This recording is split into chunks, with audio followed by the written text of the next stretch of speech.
Alabado sea Jesucristo, chicos de Quinto. En el día de hoy, para seguir con la continuidad de nuestros ejes temáticos, vamos a ver sobre las organizaciones de las comunidades afrocolombianas. Entonces recordemos que en muchos años atrás los españoles traían personas de África, o sea, las personas afrodescendientes a nuestro territorio para que sirvieran como esclavos. Y entonces así se fue multiplicando esta raza y por eso se llaman afrocolombianas porque son nacidos dentro de nuestro territorio colombiano. Al igual que muchos afrocolombianos se resguardaron, se cuidaron y entonces en esta época en el Chocó, según el Departamento Administrativo Nacional de Estadística, o sea, el DANE, el que hace el censo poblacional de todo nuestro territorio, hace toda esta parte del conteo de cada persona, cada comunidad, cada mestizo, cada afrocolombiano dentro de nuestro país. Entonces, el 10% equivale a esta raza, a esta etnia que son los afrocolombianos,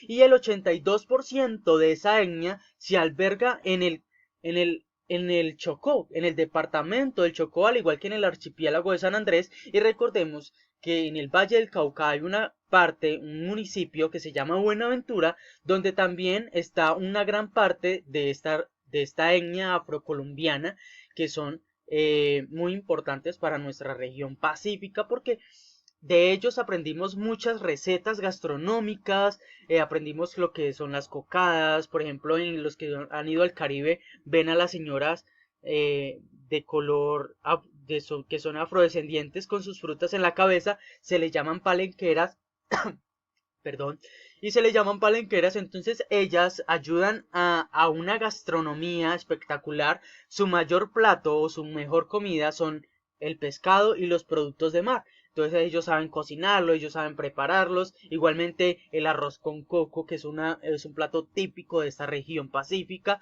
también lo saben cocinar y de la región Caribe.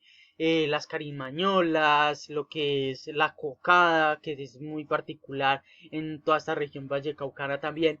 Y entonces tenemos que esos afrocolombianos tenían anteriormente, vámonos a volver un poco a la historia de atrás, a la historia, perdón, de atrás, valga la redundancia, a la historia, al pasado, y recordemos que la lucha por la libertad también se dio a los afrodescendientes. ¿Por qué a los afrodescendientes? Porque querían liberarlos de esa esclavitud y porque además decían que ellos no tenían alma, sabiendo que sí la tenían, ellos sentían, ellos tenían su corazón. Si ellos los golpeaban, ellos les dolía. Entonces, según los españoles, no tenían alma. ¿Sí? Entonces a ellos no les dolía nada. Muchas veces de esas partes de África fueron traídos princesas, príncipes, reyes, y entonces fueron esclavizados acá en Colombia. De su estrato allá, bajaron acá como si fueran la peor basura. Entonces, en ese tiempo, mucho antes de la independencia, teníamos los palenques, que son los lugares donde se resguardaban todas esas personas afrocolombianas, que eran como, por ejemplo, ahorita los resguardos indígenas, pero eso era un palenque, esto es un palenque, se llama palenque, y era un sitio donde se refugiaban los que se podían escapar, primero, y lo segundo, los que podían comprar su libertad. Entonces se iban para allá para vivir libremente, sin esclavitud, ser ellos mismos, hacer sus bailes típicos, hacer su gastronomía típica y seguir sus tradiciones que tenían en su África y ahorita pues seguirlas acá en nuestro territorio. Entonces, los palenques son una muestra de la lucha por la libertad de los primeros africanos y de sus descendientes. Fueron terrenos encerrados en palos, por esto el nombre de palenque. Más que todo se le dio el nombre porque su malla, su pared, su muro de Berlín, digámoslo así, era, perdón, su muralla china, era los palos que los protegían a ellos y además montaban guardia para poder vigilar que no vinieran a atacarlos y ser llevados otra vez como esclavos.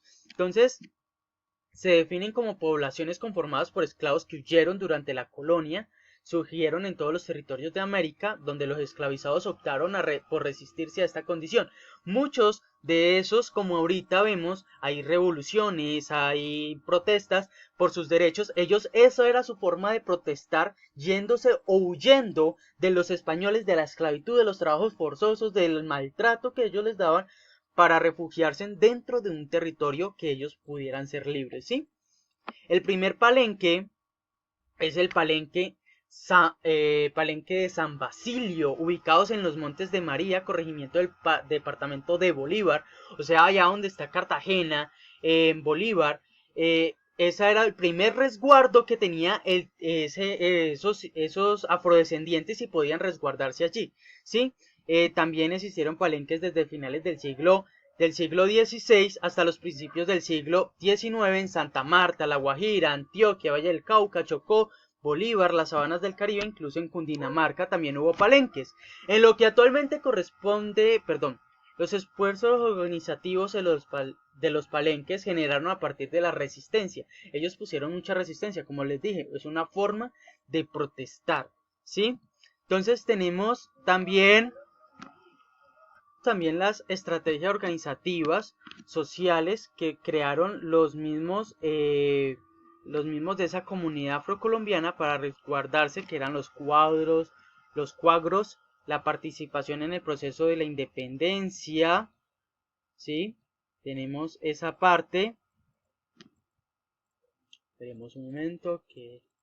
Tenemos los cuagros, que son las organizaciones conformadas por grupos de una misma edad que construyen los lazos muy fuertes, la participación en el proceso de la independencia, la lengua, que ellos tenían una lengua particular y era una forma de expresarse y de comunicarse entre ellos, que era la lengua palenquera, que es una mezcla entre el español, el portugués y los dialectos africanos, o sea, era una mezcla de todos los dialectos para poder comunicarse y que nadie más supiera su dialecto y nadie más supiera lo que decían, y además era su forma de organización, las organizaciones recientes. Entonces estas eran estrategias que ellos tenían.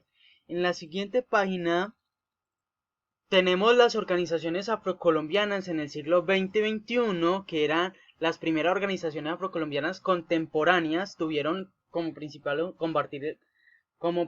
objetivos combatir el racismo, la discriminación y obtener el reconocimiento de las propiedades de las tierras que trabajaron y las que vivieron durante siglos. Combatir el racismo, la lucha por la tierra y su propiedad, eran unas formas de organización de ellos, y los afrocolombianos dentro de la Constitución de 1991, que fue una gran oportunidad para que las organizaciones afrocolombianas lograran las demandas que habían hecho, o sea, pudieran reclamar sus derechos como se los debía la ley, ¿sí?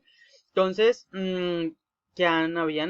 después de aliarse con los representantes de los pueblos indígenas para ser parte de los equipos encargados de redactar la nueva constitución, las organizaciones afrocolombianas trabajaron para que quedara claro, ¿sí? Entonces, ellos fueron reconocidos como una etnia y como personas dentro de nuestro territorio colombiano en la constitución de 1991, y que tenían los mismos derechos que los mismos mestizos, que los mismos criollos, dentro de esa parte de los deberes, los derechos dentro de una constitución política, ¿sí?